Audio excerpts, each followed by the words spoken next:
Hello world, I'm back with another video about Rega. Happy 50th birthday, Rega, because I haven't said it yet this year. Happy 50th birthday to you.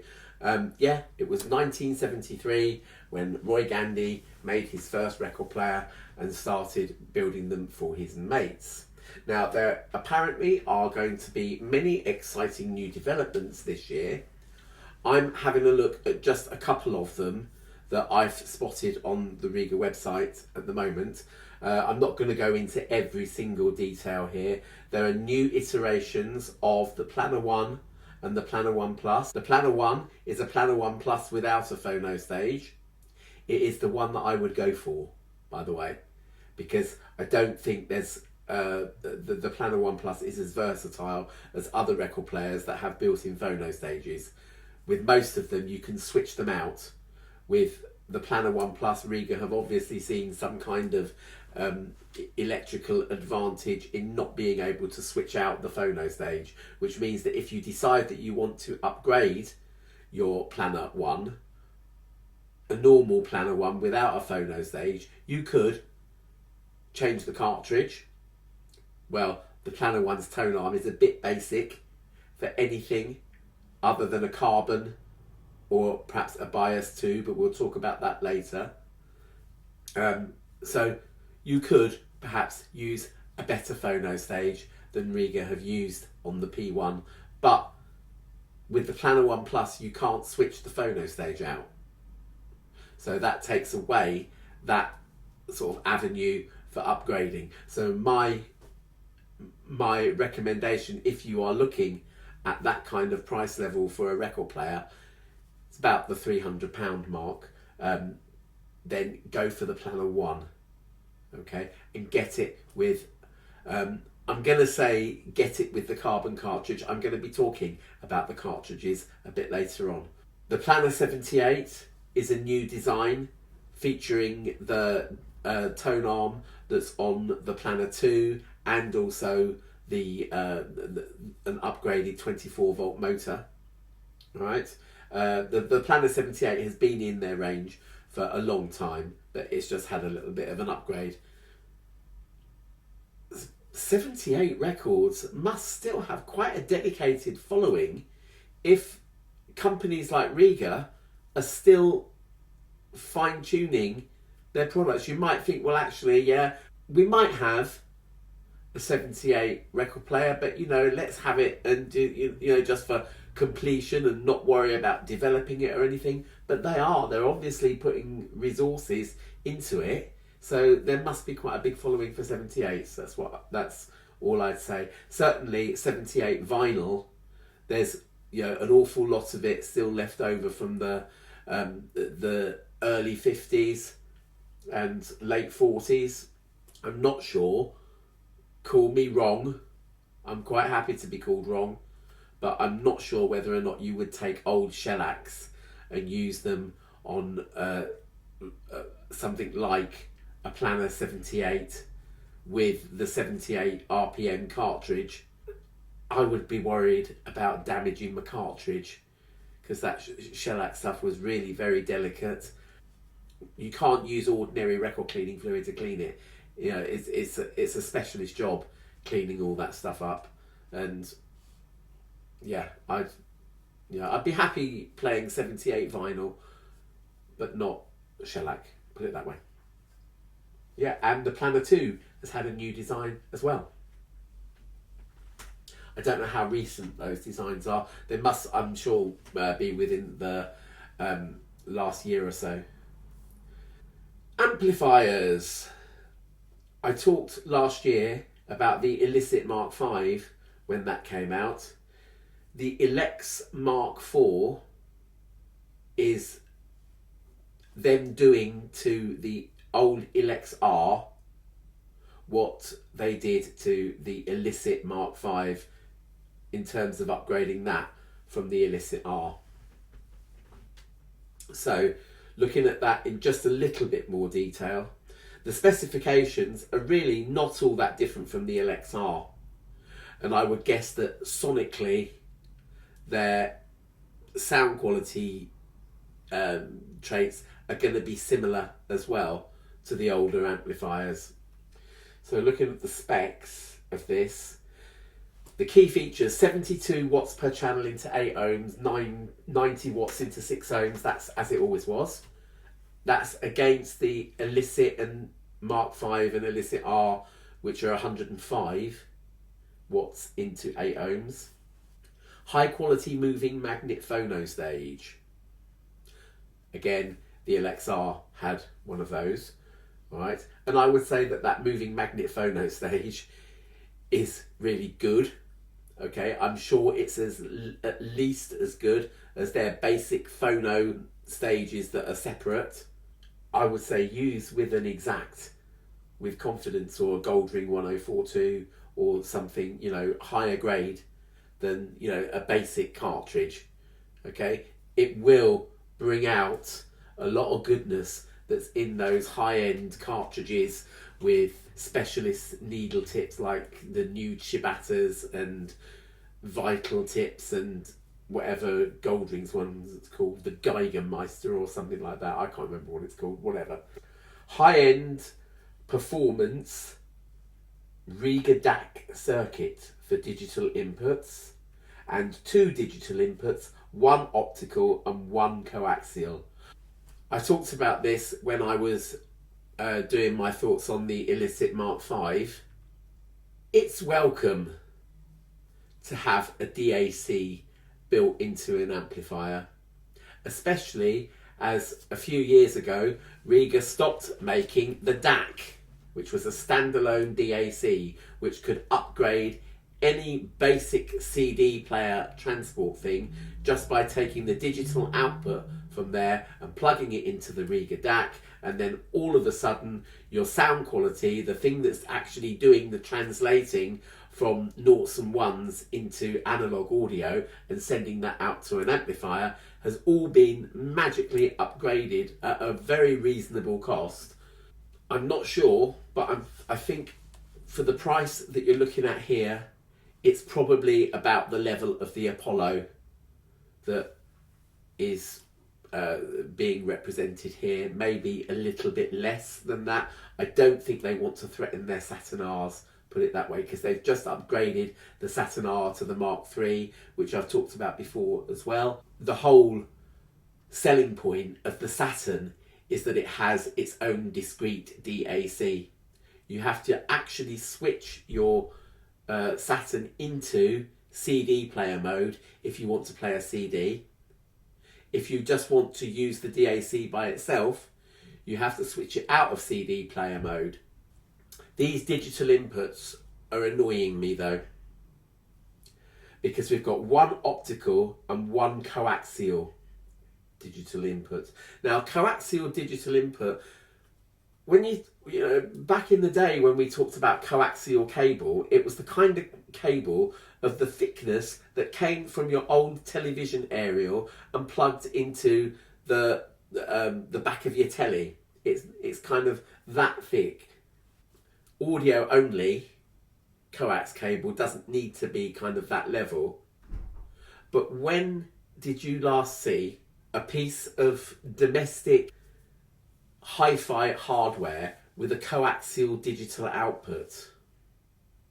They really are the way of the arc now. Most computers these days are getting smaller, lighter and thinner, what have you. So to plug in a computer, it's going to come from perhaps a headphone socket that also doubles as an optical digital out. It will be labelled SPDIF, S-P-D-I-F, SPDIF, I call it. If you've got a Microsoft Windows desktop PC, you might have a separate SPDIF socket. It will still only be a 3.5mm socket, the way that a headphone socket is, but it's then plugs into, it's got a different shape plug at the other end. So it does need a specific lead.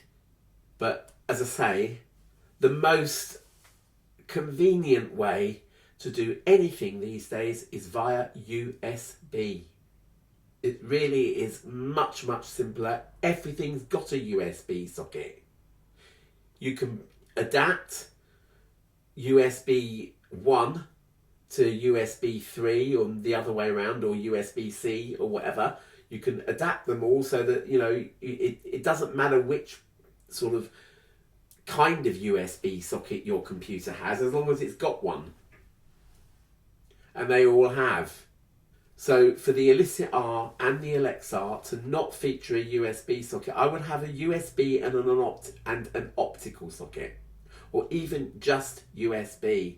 So yeah, that needs rethinking, Rega. I really do think you need to rethink that. You know, USB digital inputs, everything's got one. Whereas these older sockets, they are older. They go back to the 90s and, you know, no one's got them anymore. It does have a headphone output though. Good. 4 line level inputs. That's standard. Unless you've got the new I/O amplifier, which is really the sort of basic one, which I talked about last year as well. The new custom design case, thermal cutout, they've all got thermal cutouts on them, and a lifetime warranty against manufacture defects. So, yeah. You could do an awful lot worse with your £1,000 that an Elex Mk4 will cost you. Well worth listening to. I think well worth buying. I think the conclusion that I came to with the older Elex and Elicit R models is that the Elicit Rs really reward a much higher end of speaker and didn't play as nicely with the lower end speakers. The Elex R really does play quite nicely with basic floor standing speakers. Right, now for the final part of this video, I want to talk about cartridges. In particular, the carbon cartridge. The carbon cartridge is based on the Audio-Technica AT91. The AT91 itself is a slightly upgradable or upgraded version of the AT3600L, which is the staple of Audio-Technica Audio-Technica LP60 and 120 record players. All right, but the AT91, as I say, is a little bit better, not hugely better. You're talking about a £5 price difference. When the carbon cartridge was introduced in the UK, around about 2013-14, the earliest price I have for it, by the way, is from 2014. It was £25.99. It's now £33. All right, a lot of people going around the internet, particularly basing it on American prices. Rega, I don't know what the trade deal is or whatever, but you know, certainly back in the day, there was a markup on products that were exported from the UK to the USA. So that might sort of skew you if you think, well, you know, the AT whatever is $25 and the Rega version is $40.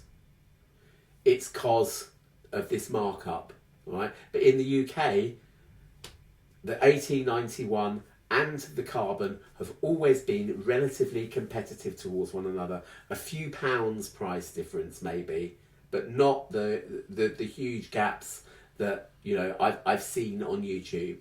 All right, so that clears up that little myth. But there's an issue.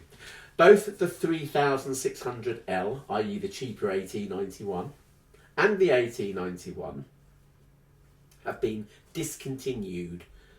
Go on to Audio-Technica's website, you'll see it. You'll see the word discontinued there. You will see a replacement stylus for the 3600. It's called the ATN 3600L, and that's $16.99. All right.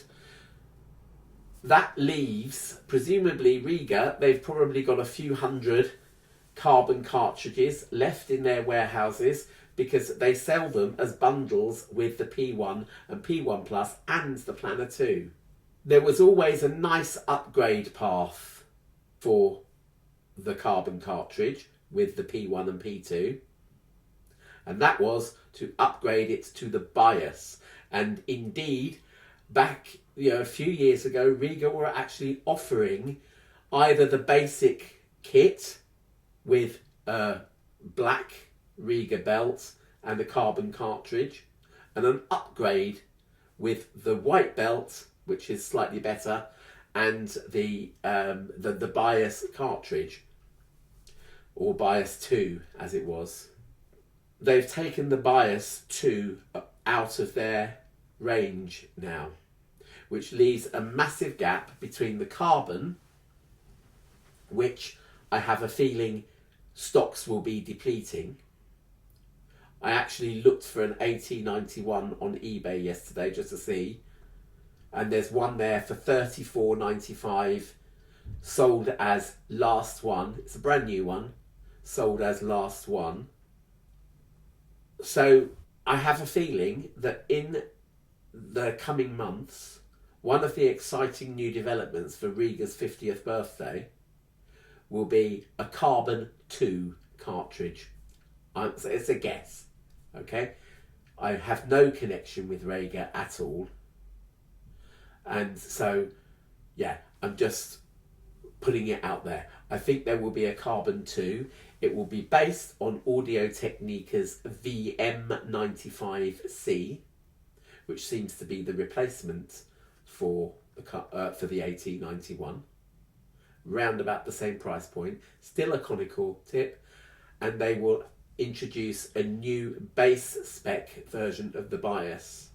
Okay, the BIOS is brilliant for the lower end Rega turntables that have the 3 screw mount on them, because that means you don't have to do any kind of adjustment for protractor alignment, which is always a really tricky, fiddly thing to do, requiring the use of mirrors and protractors.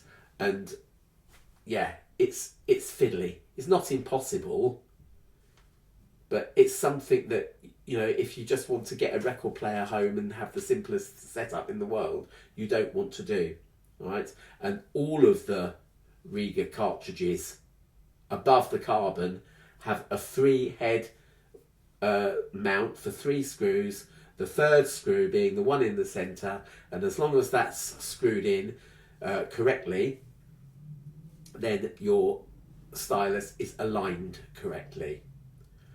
Right, to sum this video up then, new designs of the P1, P1 Plus, go for the P1, I would. Slightly more versatile in terms of the upgrades that you can put to it. New version of the P2, good. The Elex Mk4 is good. You could do worse than it. If you can find an Elex R, new old stock, I would go for that, especially if there are significant discounts on it. When I got mine, it was a good £300 odd cheaper than the Elex Mk4. Yeah, if you can get a new old stock Elex R, I would probably go for that, unless you really wanted the digital inputs on it. Other than that, it's really no different, all right? And yeah, time will tell what happens in the cartridge market down at that low end. Yeah, I don't know. They don't seem to have got rid of the Elise 2 and the Exact.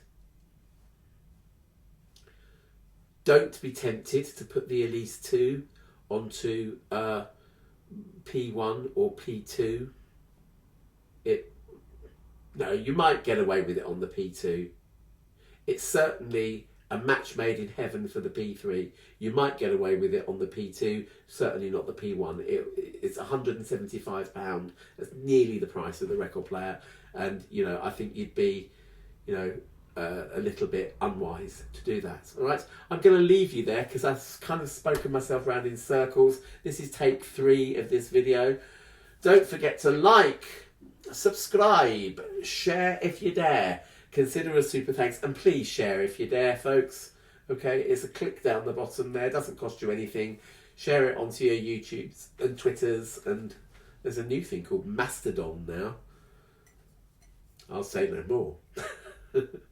All right, and from me and my Rega mug, goodbye, and take care of yourselves. Bye bye.